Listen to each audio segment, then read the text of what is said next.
Hello guys, आज का हमारा टॉपिक है एग्जांपल्स करेंगे हम आज कॉची इंटीग्रल फॉर्मूला और कॉची डेरिवेटिव फॉर्मूला। तो देखिए examples. Integration mod of z is equal to 3 e की power 2z divided by z plus 1 की पावर 4 dz। ये एग्जांपल है हमारे पास। इस mod z is equal to 3 का मीनिंग है कि जो फंक्शन हमें दिया हुआ है, फंक्शन क्या होगा f ऑफ z की जगह पे यहाँ पे हमें दिया हुआ है e की पावर 2z। जो e की पावर 2z है वो वृत्त mod z is equal to 3 के अंदर तथा ऊपर प्रत्येक बिंदु पर विश्लेषित होगा। थ्योरम में हमने देखा था कि जो फंक्शन की वैल्यू थी कंटूर के ऊपर और कंटूर के अंदर हर एक पॉइंट पे विश्लेषित थी, एनालिटिक थी। वही बात हो रही है यहाँ पे। तो देखिए क्वेश्चन से जो हमें दिया गया है उसकी बात करते हैं हम। हमें दिया हुआ है f of z is equal to e की पावर 2 से, ठीक है। एक हमारे पास होता है z नोट, तो यहां से z नोट की वैल्यू है -1। z माइनस z नोट होता है या प्लस है तो -1 आ जाएगा। थ्योरम है हमारे पास f of n z note is equals to n factorial 2 pi iota integration c f z dz z minus z note की पावर n प्लस। तो देखिए इसमें n क्या होगा, n प्लस 1 होता है, यहाँ 4 है तो n की वैल्यू हो जाएगी हमारे पास 3। समझ पा रहे हो? सारा हमने इस फॉर्मूले से देखा है। देखो f ऑफ z है यहाँ e की पावर 2 से, z माइनस z नोट है यहाँ -1। n की वैल्यू हमने देखी 4, क्या हो जाएगा 3 प्लस 1, तो n की वैल्यू हो गई 3। अब हमें कैलकुलेट क्या करना है, ये फंक्शन में क्वेश्चन से हमें ये सब कुछ तो दिया हुआ है, इसको मैं इधर लेके आ रही हूँ 2 पाई iota divided by n factor. ये तो एज इट इज इधर आ जाएगा। अब देखिए ये रह गया f ऑफ n z। अब इस n की जगह पे वैल्यू 3 है तो हमें यहाँ लिखना होगा 3। z नोट की वैल्यू यहाँ है हमारे पास -1, तो यहाँ हमें लिखना होगा -1 इज इक्वल टू c है z is equal to 3। Function की वैल्यू है e की power 2z divided by z plus 1 की पावर 3 प्लस 1 dz। अब कैलकुलेशन किसकी करनी है, ये सारी चीज तो हमें दी हुई है, हमें निकालना ये टर्म। तो मतलब हम क्या निकाल दें कि f3 की -1 वैल्यू निकाल दें। अगर हम f3 -1 निकाल दें तो हमारा काम हो जाएगा। हम यहाँ सब्स्टिट्यूट करेंगे, इसको मल्टीप्लाई करेंगे तो रिजल्ट मिल जाएगा। तो f3 -1 निकालने के लिए हमें फंक्शन को 3 टाइम डिफरेंशिएट करना पड़ेगा। 3 का मीनिंग यहाँ पे 3 टाइम डिफरेंशिएशन है। जब मैंने कहा था थ्योरम में कि n, तो n टाइम डिफरेंशिएशन था, तो 3 टाइम डिफरेंशिएशन कर देंगे हम किसका, फंक्शन का। तो हम सबसे पहले फंक्शन को उठाते हैं। f ऑफ z हमारे पास आ गया e की पावर 2 से। क्या करेंगे, f रेज z करेंगे, फर्स्ट टाइम डिफरेंशिएशन 2 आगे आ जाएगा, e की पावर x का e की पावर x होता है, e की पावर 2z का 2z। आगे देखिए f डबल डैश z, 2 आगे आ जाएगा 4, e की पावर 2z। ट्रिपल टाइम करेंगे z, कितना हो जाएगा 8 e की पावर 2z, यही टाइम आएगी। अब देखिए ये तो हो गया f ऑफ 3।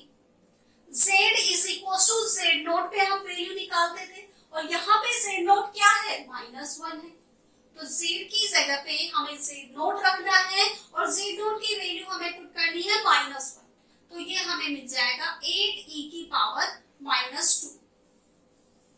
ठीक है, इसको मैंने दे दिया 1, इसको दे दिया 2 से वैल्यू रख देते हैं 1 के अंदर 2 पाई आयोटा n फैक्टोरियल।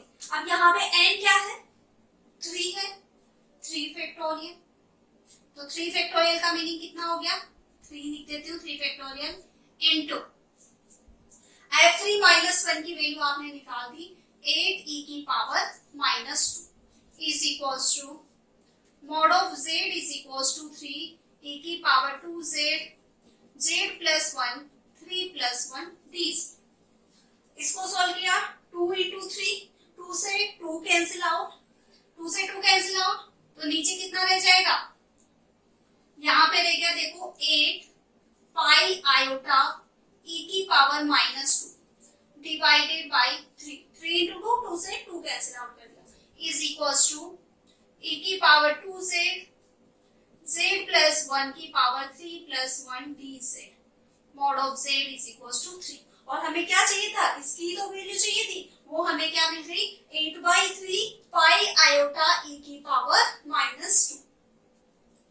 ठीक है, किस तरीके से सॉल्व किया, nth डेरिवेटिव का फॉर्मूला लगाया, fz निकाल लिया, z0 निकाल लिया, n निकाल लिया, फॉर्मूले में वैल्यूज पुट की, देखा कि हमें f(3 - 1) चाहिए, f(3 - 1) निकाल लिया और वैल्यू सब्स्टिट्यूट कर दी वापस से इसी के अंदर। यहाँ से 1 और 2 से हमने किया है फ्रॉम 1 and 2, वैल्यू सब्स्टिट्यूट की तो हमें रिजल्ट मिला। अब देखिए एक इंपॉर्टेंट चीज इसमें यह है कि जब भी यहाँ पे पावर आपको 1 दिखे तो कोशी इंटीग्रल फॉर्मूला लगाना है, और पावर 1 से ज्यादा हो, 2 हो, 5 हो, 8 हो, 7 हो, पावर जब भी 1 से ज्यादा हो तो कोशी डेरिवेटिव फॉर्मूला लगेगा।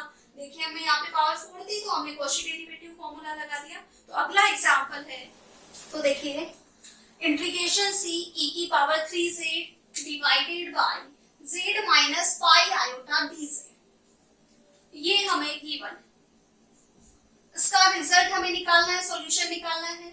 सबसे पहले मैंने आपको बताया था अभी कि जब भी पावर 1 से ज्यादा होती है तो कोशी डेरिवेटिव फॉर्मूला लगता है, और जब पावर 1 होती है तो कोशी इंटीग्रल फॉर्मूला लगता है।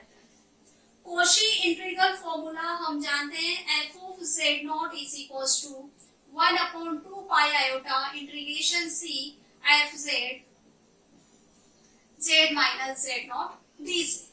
अब देखिए हमें क्या क्या दिया हुआ है, 1/2 पाई आयोटा e की power 3z z minus pi iota dz, ये पाई है, पाई इस तरीके से लिखती हूँ, पाई आयोटा dz, ये है f of z।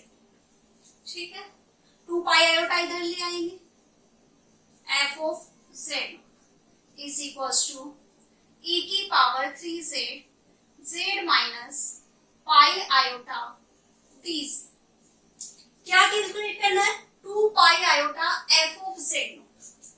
अब ये कैलकुलेट करने से पहले मैं टर्म लिख दूं, क्या क्या है, फंक्शन है आपके पास e की पावर 3 से, यही है फंक्शन की वैल्यू।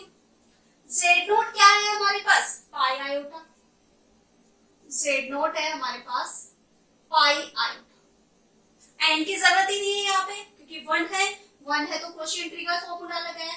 अब कैलकुलेट क्या करना है आपको, f of z0, f of z0 हमें कैलकुलेट करना है, और z0 की वैल्यू, z0 की वैल्यू कितनी है हमारे पास, पाई आयोटा है, तो e की f of z0 is equals to e की पावर 3 z0 हो गया, putting z is equals to z0, f of z0 is equals to e की पावर 3 z0, और e की पावर जो z0 है, z0 की जो वैल्यू है वो हमारे पास है पाई आयोटा, e की पावर यहाँ भी लिख देते हैं z0 की वैल्यू पाई आयोटा, और यहाँ भी 3 पाई आयोटा। ठीक है, अब देखिए e की power iota theta is equals to हमारे पास होता था cos theta plus iota sine theta, Euler theorem put करते हैं यहाँ पे, थीटा की जगह यहाँ टर्म है हमारे पास 3 पाई। ठीक है, पुट करते हैं f of pi iota is equals to क्या होगा, cos of 3 pi plus iota sine of 3 pi, यही टर्म होगी। तो f of pi iota is equals to cos of 3 pi odd वाले पे -1, तो ये वैल्यू तो हो गई -1, और जो साइन है पाई पे 0 हो जाता है, तो ये +0। तो एफ ऑफ पाई आयोटा की वैल्यू हमें मिल गई -1।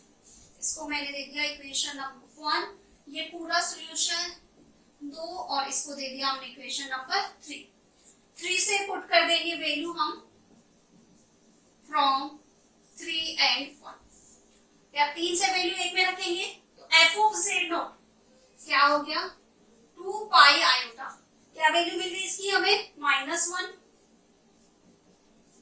इज इक्वल्स टू e की power 3z z minus pi iota dz, तो ये मिल गया हमें -2 पाई आयोटा, c है ये सारा, e की power 3z z minus pi iota dz, तो ये मिल गया हमें इसका सॉल्यूशन -2 पाई आयोटा। बड़ा सिंपल है, आपको ये देखना है कि पावर 1 है तो कॉची इंटीग्रल फॉर्मूला अप्लाई करना है, फॉर्मूले से ही देख लेना है कि एफ ऑफ जेड की वैल्यू क्या है, जेड नॉट की वैल्यू क्या है, जो पूछ रहा है वो निकाल दो सीधे सीधे। पावर ज्यादा दिखे तो कॉची डेरिवेटिव, 4-5 आपकी एग्जांपल है, 4-5 क्वेश्चन है, सॉल्व करना। जो भी डाउट हो वो आप कमेंट बॉक्स में बता सकते हैं, उसका सॉल्यूशन हम अगली क्लास में आपको देंगे। कैसा लगा वीडियो कमेंट करके बताएं।